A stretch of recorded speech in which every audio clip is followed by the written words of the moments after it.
in the quiet chambers of the Palazzo della Signoria, where candlelight danced against ancient stone walls, Niccolo Machiavelli once observed a peculiar truth about power that would challenge everything the world believed about strength and dominance. While princes rushed to battlefields, while queens schemed in grand gestures, and while lesser men exhausted themselves through perpetual motion and constant action, the most cunning among them had discovered something far more subtle. They understood that doing nothing, when done correctly, was perhaps the most devastating form of action available to those with sufficient will and understanding. The conventional wisdom had always been simple. To achieve power, one must seize it. To maintain dominion, one must constantly assert it. To defeat enemies, one must meet them with overwhelming force. This was the thinking that had guided civilizations for millennia. Kings raised armies, nobles engaged in blood feuds, and ambitious men clawed at each other for every scrap of influence and authority. The very air of power seemed to demand motion, noise, and the constant display of strength.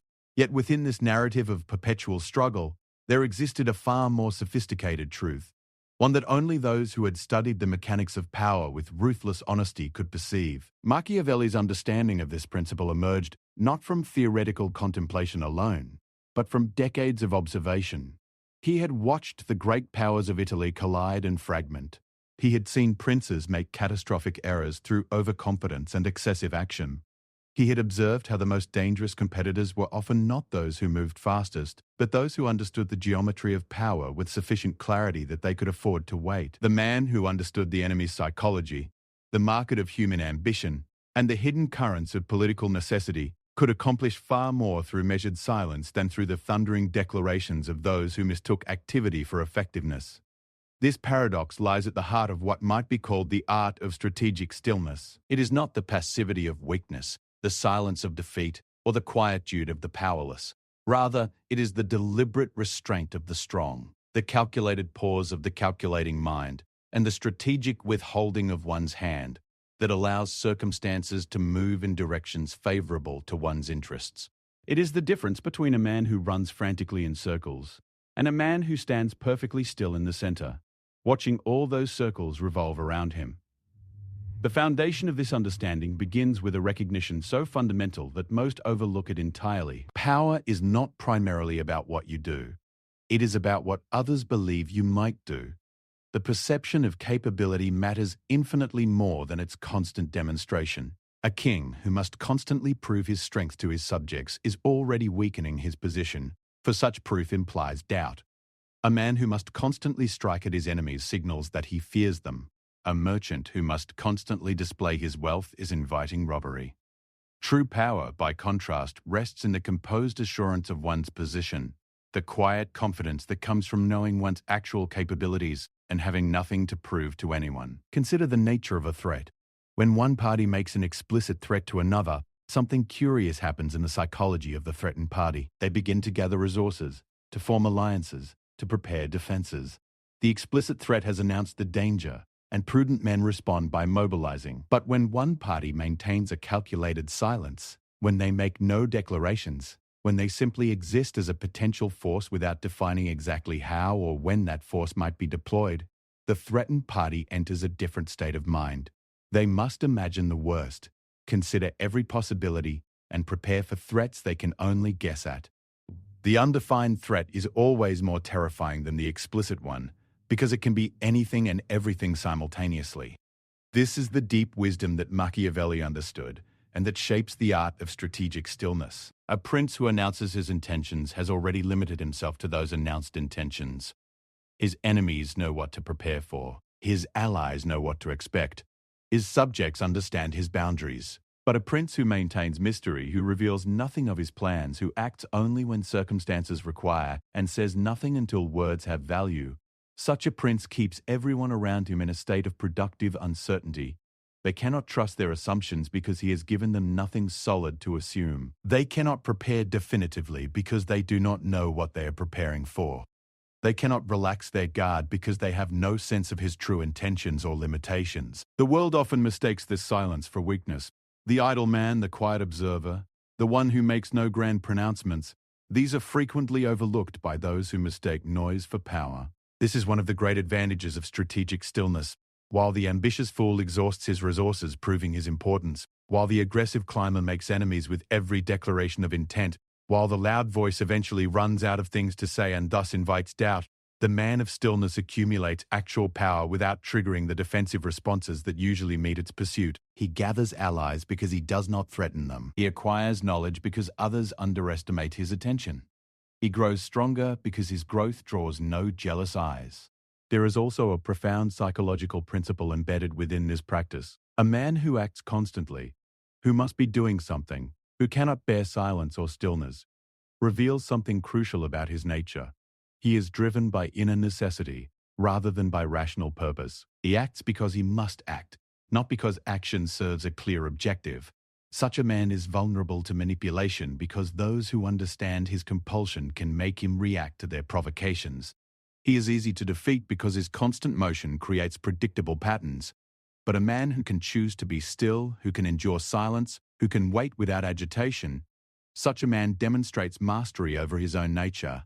This mastery is itself a form of strength that other people recognize instinctively, even if they do not consciously understand it. This understanding connects directly to the second principle embedded in the phrase, "The man who destroys his weak self can never be destroyed by others." It is not sufficient to merely understand the power of stillness as a tactical maneuver. One must also undergo a fundamental transformation in one's relationship to the ego, to ambition, and to the need for constant external validation. The weak self is the part that craves recognition, that must prove itself, that cannot bear to be overlooked or underestimated. It is the part that speaks when silence would serve better, that acts when waiting would be wiser, that must always be seen doing something important because it has not yet internalized the knowledge that genuine power requires no such proof. The weak self is forever vulnerable to the judgments of others. It cares whether it appears strong, whether it is respected, whether it is feared. This concern becomes a tool that others can use to manipulate it. They can provoke it, knowing that it must respond to prove its strength. They can challenge its honor, knowing that it cannot bear the appearance of weakness. They can make it defensive, angry, and reactive. Every emotional trigger becomes a lever that the strong man can use to move the weak one. The man whose weak self still dominates his actions is not truly free. He is enslaved to the opinions of others, regardless of whether those opinions are favorable or not. But the man who has destroyed his weak self through long practice and conscious intention has freed himself from these invisible chains. He no longer needs others to believe in his strength because he does not require their belief to feel secure. He can be overlooked without rage, underestimated without reactive fury, and challenged without compulsion to respond. This is not coldness or indifference. Rather, it is the ultimate form of freedom. He acts when action serves his purposes, remains still when stillness serves them better, and is equally unmoved by praise or blame because neither touches the core of his self-knowledge. This destruction of the weak self is what separates the truly powerful from those who merely play at power. It is far easier to maintain the appearance of dominance, to surround oneself with symbols of authority, and to make noise sufficient to convince others of one's importance. But this is a fragile edifice that shatters the moment circumstances change or someone calls the bluff. The man who has done the deeper work, who has actually destroyed his weak self and freed himself from the need for external validation, builds power on a foundation that cannot be undermined by others' opinions or provocations. In the Florence of Machiavelli's time, this lesson played out repeatedly. The ambitious families who made the most noise often fell the hardest. Their relentless maneuvering created alliances against them. Their constant boasting created expectations they could not meet. Their visible hunger for power triggered defensive responses from others. But those who understood how to move quietly, who made their intentions ambiguous, who did not feel compelled to respond to every slight or challenge, often found themselves in positions of unexpected influence. They had not sought power openly, yet power had accumulated around them because they understood its true nature. The art of strategic stillness, then, begins with this recognition, that power is not about constant motion, but about understanding the game deeply enough that you can afford to move sparingly and with precision. It is not about being passive or weak, but about being so internally secure that you need not constantly prove yourself. It is about understanding that in a world full of people desperately acting and constantly striving, the greatest advantage belongs to the one who can choose when to act and when to abstain, who can speak when silence would suffice, and who has transcended the internal compulsion that drives lesser men to endless, exhausting activity. Part 2. The architecture of power through restraint. To understand how strategic stillness actually functions as a tool of power, one must examine the mechanisms through which it operates. It is not enough to recognize that doing nothing can be more effective than constant action. One must understand why this is true and how it manifests in the real world, where decisions determine fates and power determines outcomes. The architecture of this principle rests on several interconnected insights into human psychology, the nature of social systems, and the mechanics of how power actually concentrates and flows. The first mechanism is what might be termed the principle of resource preservation. Every action costs something. It costs energy, it costs attention, it costs resources, and perhaps most importantly, it costs time. A man who is constantly moving, constantly acting, constantly engaging, is constantly expending these finite resources. By contrast, a man who has learned when not to act preserves his resources for those moments when they will have maximum effect. This sounds almost too simple, yet it explains much about why those who understand this principle often outlast and ultimately outmaneuver those who do not. Consider a man engaged in a competitive struggle with others. His competitive moves constantly, initiates projects, makes declarations, builds alliances, and generally fills every moment with activity. This competitor appears strong because he is so active. But consider what has actually happened. His energy has been dispersed across multiple efforts. His attention has been divided among numerous concerns. His resources have been allocated to many different endeavors, many of which may prove ultimately irrelevant or counterproductive. His time, that most precious resource of all, has been consumed without strategic purpose. By contrast, the man of stillness watches carefully, acts rarely, and when he does act, does so with concentrated force. He does not spread his resources across numerous projects, but rather conserves them, waiting for the moment when a single well-timed action will accomplish more than his competitor's 100 scattered efforts. When that moment comes, he unleashes his accumulated force with devastating precision. His competitor, exhausted and diluted, finds that the sudden, concentrated strike from an unexpected direction has shattered his position. The man of stillness did less but achieved more. This principle extends beyond mere resource management into the realm of perception and narrative control. In any human system, there exists a certain amount of attention, sympathy, and narrative space. The man who acts constantly fills much of that space, but often with noise rather than meaningful signal. His constant activity creates a story in which he is perpetually striving, perpetually struggling, perpetually needing to prove himself. The narrative that emerges is one of ambition and restlessness, not of power and certainty. By contrast, the man of stillness, through his calculated silence, creates a different narrative entirely. His rarity of speech makes words carry weight. His selective action makes each movement seem deliberate and purposeful. His silence creates mystery. In a competitive environment, mystery is an extraordinary advantage. When others cannot predict your movements, cannot be certain of your intentions, cannot know for certain how you might respond to their provocations, they operate at a severe disadvantage. They must develop defensive capabilities across a broad spectrum of possibilities. They must be cautious in their approaches. They must conserve their own resources to maintain flexibility. But the man whose intentions and responses are clearly spelled out by his constant declarations and actions leaves no room for doubt. His competitors know exactly how he will respond to certain provocations. They know his weaknesses because his constant activity reveals them. They know his limitations because his words have defined them. The second major mechanism through which strategic stillness operates is the principle of invitation rather than demand. This is a subtle but profoundly important distinction. When a man constantly demands things, demands respect, demands recognition, demands advancement, demands that others acknowledge his importance, he triggers resistance. This is a fundamental law of human psychology. When people feel pressured or demanded upon, they resist. They push back. They resent the one making the demand. But when a man makes no demands, when he simply demonstrates competence and allows others to come to him, the dynamic is entirely different. People want to be associated with strength and competence. They want to invest their loyalty and support in those who appear capable of rewarding such investment.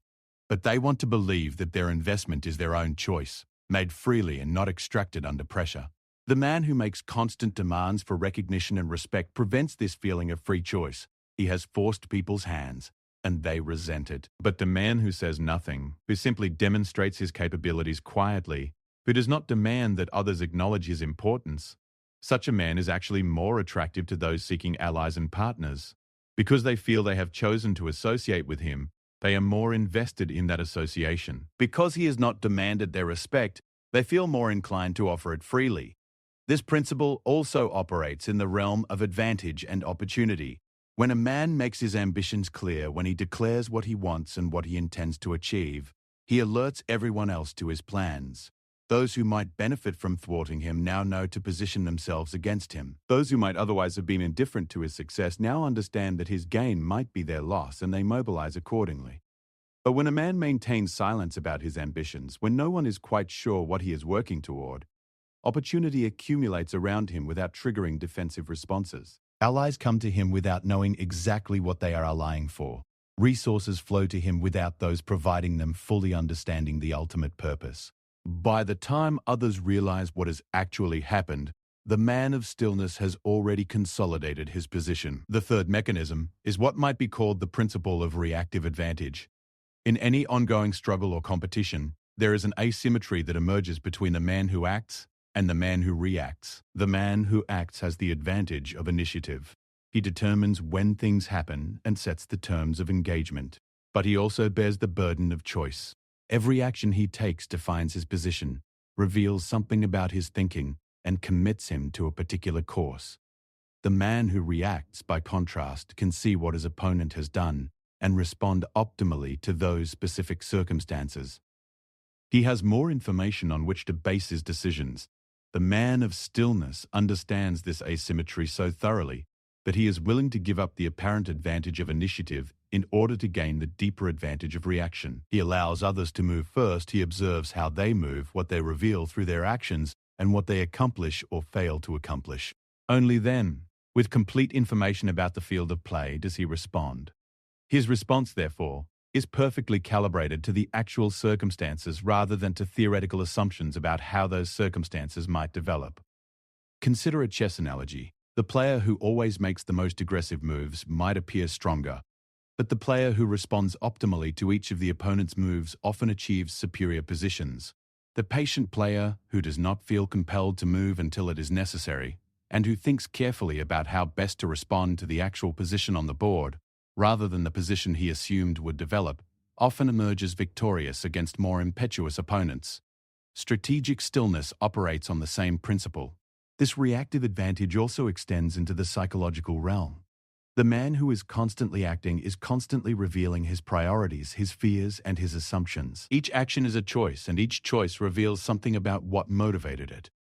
But the man who waits and reacts reveals far less about his actual thinking. His responses might seem reactive, but they can be carefully chosen from among the options available to him. His silence might seem like indecision, but it is actually the highest form of decision, the decision to conserve judgment until it is worth making. The fourth mechanism is the principle of legitimacy and authority. Power that appears to be seized through constant action and assertion is always somewhat questionable. It looks like ambition, which is viewed with suspicion. It looks like hunger for dominance, which triggers resistance. But power that appears to arrive through circumstance, through the recognition of competence, through the convergence of multiple factors beyond one person's control, appears more legitimate. The man who simply does his job well, who quietly improves his position through consistent excellence, who is chosen for greater responsibility because it becomes apparent that he is the right person for the role. Such a man's authority rests on firmer ground. This matters more than it initially appears. Authority that is questioned is authority that is always at risk. Those who challenge it are constantly probing for weakness. Those who are subject to it are constantly looking for opportunities to escape it. But authority that is widely perceived as legitimate, that appears to rest on genuine capability rather than on assertion or force, is remarkably stable. This is why those who seize power through violent assertion must constantly use violence to maintain it. But those whose authority appears to be legitimate can maintain it with far less effort.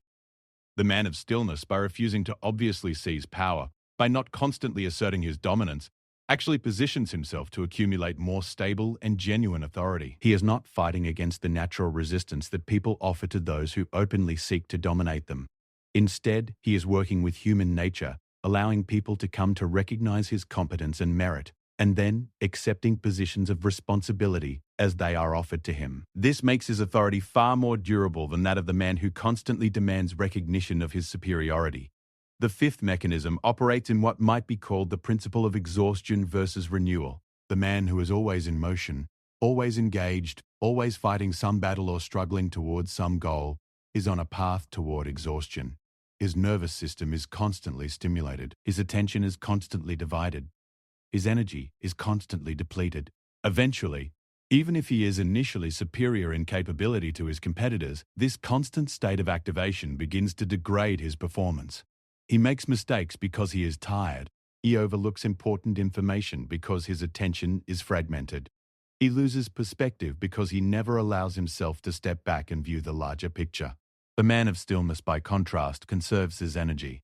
His nervous system operates in a calm state, which allows for clear thinking and optimal decision-making. His attention, because it is not constantly divided among numerous competing demands, can focus deeply on what matters. His perspective remains clear because he regularly removes himself from the immediate struggle to observe the larger patterns. This means that when he does act, his action is informed by superior understanding and executed with superior capability. The rested opponent always has an advantage over the exhausted one, even if the exhausted one was initially superior. This conservation of energy also extends into the emotional realm. The man in constant motion, constantly acting and constantly proving himself, operates from a place of emotional reactivity. He is driven by ambition, fear, the need for validation, and the compulsion to prove his worth. These emotional states, while they can provide bursts of energy, are ultimately destabilizing. They cloud judgment and create vulnerability. The man of stillness, who has destroyed his weak self and freed himself from these compulsive drives, operates from a place of emotional stability. This stability allows him to make decisions based on rational assessment rather than emotional reaction. It allows him to maintain perspective when others are losing theirs. It allows him to be patient when others are becoming desperate. Finally, there is the mechanism of what might be called the principle of convergence. In any complex system, there are multiple forces at work. Competitors move. Circumstances change. Markets shift. Opportunities emerge. When a man acts constantly, he is constantly trying to push these various forces in directions favorable to himself. This is exhausting and often counterproductive because he is working against the natural grain of events. But when a man understands the system deeply, when he has observed for long enough that he understands the natural direction in which various forces want to move, he can position himself to simply go along with those currents rather than fighting them. The river flows toward the sea. A foolish man wastes energy trying to push the river in other directions. But a wise man simply positions his boat in the river and lets the current carry him toward the sea. He exerts energy only to steer, not to move. This is the principle of convergence. The man of stillness does not try to create power. Instead, he positions himself where power naturally accumulates. He does not try to force others to recognize his merit. Instead, he positions himself where merit naturally becomes visible. He does not try to seize opportunities. Instead, he positions himself where opportunity naturally comes to him. This requires deep observation and patience. It requires understanding the system well enough to know where power will naturally accumulate, where merit will naturally be recognized, and where opportunities will naturally arise. It requires the discipline to wait for these moments rather than trying to force them. But for those who can master this principle, it is extraordinarily effective. The man who understands where the current is flowing and simply positions himself within it accomplishes more with far less effort than the man who is constantly pushing against the current in all directions. Part 3. The transcendence of stillness and the destruction of the weak self. The final dimension of strategic stillness extends beyond practical mechanics into the realm of personal transformation. It is not sufficient to merely understand that doing nothing can be more effective than constant action, or to comprehend the various mechanisms through which this principle operates. The highest expression of this wisdom requires a fundamental change in how one relates to oneself, to one's ambitions, and to the entire question of what it means to be powerful. This is where the principle The man who destroys his weak self can never be destroyed by others, reaches its full significance, and reveals its deepest implications. The weak self, in the philosophical sense that Machiavelli understood it, is not simply the physically weak or the cowardly. Rather, it is that part of a person which is defined entirely by the opinions and reactions of others.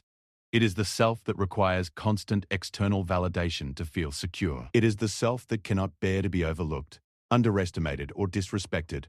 It is the self that must constantly prove itself, must constantly demonstrate its worth, and must constantly assert its importance because it has no internal sense of value independent of others' recognition. This weak self is, in a very real sense, owned by others. They control it through their opinions, their praise, their criticism, and their recognition or lack thereof. Consider the man who cannot bear to be overlooked in a room. When he is not the center of attention, he feels invisible and worthless. He will do almost anything to draw attention to himself. He will make jokes, he will boast about his accomplishments, he will find ways to insert himself into conversations, he will create drama if necessary. This man is enslaved by his weak self. His entire psychological state depends on whether others are paying attention to him.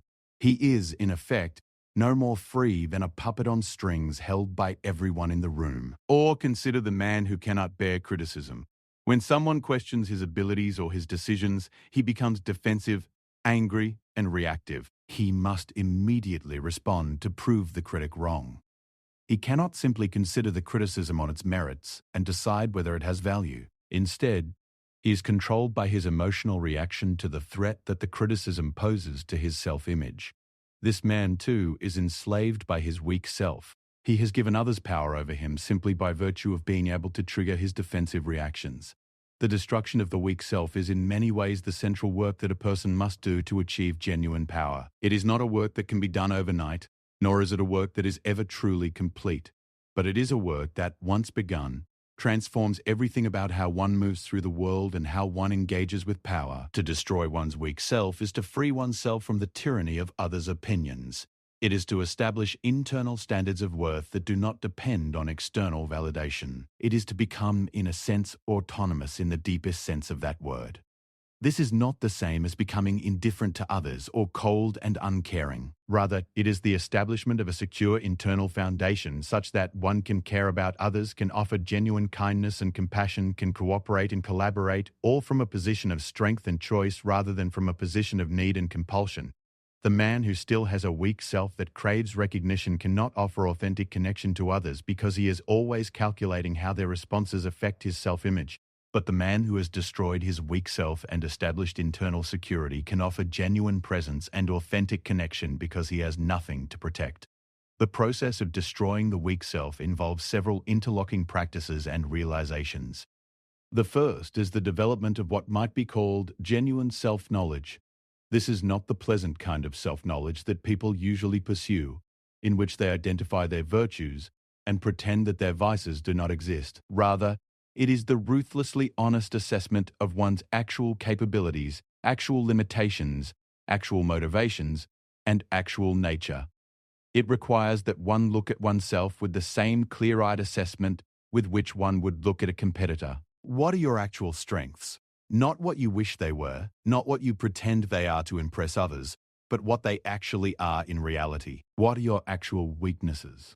What do you actually fear? What do you actually desire? This honest self-knowledge is the foundation upon which the destruction of the weak self is built. Because once you truly know yourself, once you have come to terms with your actual capabilities and actual limitations, you no longer need others to tell you who you are or what you are capable of. Their opinions become interesting data points, but they do not define your sense of self. If a critic claims you are incapable of something that you know from direct self-knowledge that you are capable of, the criticism simply fails to land. It bounces off because you have something more solid, actual knowledge, to set against the critic's mere opinion. The second practice is what might be called voluntary discomfort and humiliation. Many people fear being overlooked, being critiqued, being wrong, being revealed as less than perfect. So they spend enormous energy trying to maintain a public image that will protect them from these experiences. But the man who wishes to destroy his weak self must deliberately expose himself to these experiences in controlled circumstances, learning through direct experience that he can survive them that they do not actually destroy him, and that his internal sense of worth remains intact even when his external image is damaged. This might look like deliberately making mistakes and being willing to be corrected. It might mean speaking up with a position you are uncertain about and being willing to be proven wrong. It might mean engaging in activities where you are obviously a beginner and everyone can see your incompetence. It might mean being overshadowed by others and practicing the psychological acceptance of being overlooked. Each of these experiences, when approached with full awareness and willingness, strips away another layer of the weak self's defenses. You learn through direct experience that external judgment, criticism, and overlooking do not actually harm your essential self. Your worth does not depend on perfect performance or universal acclaim. The third element is what might be called the development of genuine standards. Most people's standards are external. They do things to meet the expectations of others, to fit in with their social group, to maintain their reputation. But the man who has destroyed his weak self develops internal standards. He does things because they align with his own assessment of what is right, what is excellent, and what serves his genuine purposes. These standards are more demanding than external standards because they cannot be negotiated. You cannot convince yourself that something is acceptable if it fails to meet your own genuine standards. But these standards also bring tremendous freedom, because you are no longer enslaved to the process of determining what others think of you. You know what you think of yourself. Once these practices are underway, something profound begins to happen. The man who has destroyed his weak self stops being reactive. He stops needing to respond to every criticism, every challenge, every slight. He stops needing to prove himself constantly. He can simply be, secure in his own self-knowledge and his own standards. This brings him naturally into the state of strategic stillness, not because he is trying to manipulate others through silence, but because silence has become his natural state. He speaks when he has something worth saying. He acts when action serves his purposes. He remains still otherwise. This state of being is extraordinarily powerful. The man in this state is supremely difficult to manipulate. You cannot control him through flattery because he does not need your approval. You cannot control him through criticism because he does not depend on your opinion of him. You cannot provoke him into reactive responses because he has no weak self to be provoked. You cannot threaten him by threatening his reputation because he does not depend on others' opinions to define who he is. You can only deal with him through honest engagement with his actual interests and his actual capabilities. The transformation that comes from the destruction of the weak self also brings with it a form of authenticity that is extraordinarily rare and powerful. Most people are performing most of the time.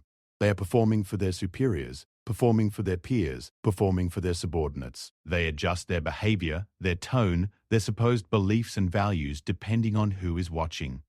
But the man who has destroyed his weak self has no need to perform. He can simply be himself because his sense of self is not dependent on his performance meeting others' expectations. This authenticity is magnetic. People are drawn to genuine people, not because they are always perfect, but because they are real. This authenticity also makes the man of stillness far more effective as a leader and as a strategist.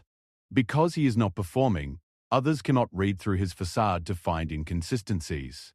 Because his actions align with his actual values and his actual assessments rather than with what he thinks others want him to do, his actions are coherent and consistent. People come to know that they can predict how he will act, not because he has announced rigid rules, but because they have come to understand his genuine nature. This predictability, paradoxically, makes him more trustworthy and more powerful than the man who is constantly performing different roles for different audiences. The highest expression of strategic stillness emerges when the destruction of the weak self has progressed far enough that stillness becomes not a tactic, but simply the natural state of a man who has nothing to prove. He no longer does nothing because he is calculating that inaction will be more effective than action. Rather, he does nothing because constant action would be meaningless. He acts when there is something worth doing, and he refrains when action would be frivolous. This is the state that Machiavelli recognized in the most effective men he encountered. Not men who were constantly struggling and striving, but men who had become so secure in themselves that they could afford to be still, and whose stillness paradoxically made them far more effective than all the striving of lesser men. The path to this state is not easy. It requires that one confront aspects of oneself that are typically hidden or denied. It requires a willingness to fail, to be humiliated, to be wrong, and to learn from these experiences rather than being destroyed by them.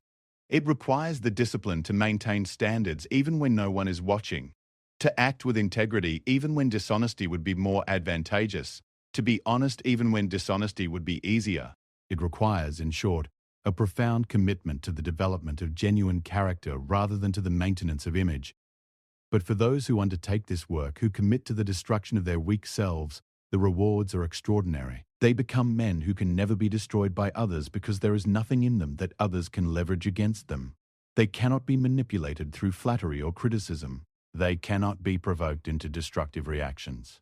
They cannot be controlled through reputation or shame. Their power rests not on the dominance they can exercise over others, but on the mastery they have achieved over themselves. In conclusion, the art of strategic stillness and the destruction of the weak self represent a unified whole. They are not separate teachings but different expressions of the same fundamental wisdom. To achieve genuine power in the world requires first that one achieve power over oneself. This power over oneself is built through the destruction of that part of the self that is enslaved to others' opinions and others' judgments. Once this internal freedom is achieved, strategic stillness emerges naturally, not as a tactic but as an expression of authentic being. The man who has mastered this knowledge moves through the world differently than other men. He does not constantly assert himself because he has nothing to prove. He does not constantly act because he understands the value of rest and observation. He does not constantly speak because he understands the power of silence. He simply is, secure in himself, and from that security radiates a power that no amount of striving on the part of lesser men can equal or overcome. This is the ultimate expression of the art of strategic stillness. Not the clever manipulation of circumstances through careful inaction, but the simple, profound power that emerges when a man has freed himself from the necessity of proving himself to others and has instead committed himself to the genuine development of his own character and capability.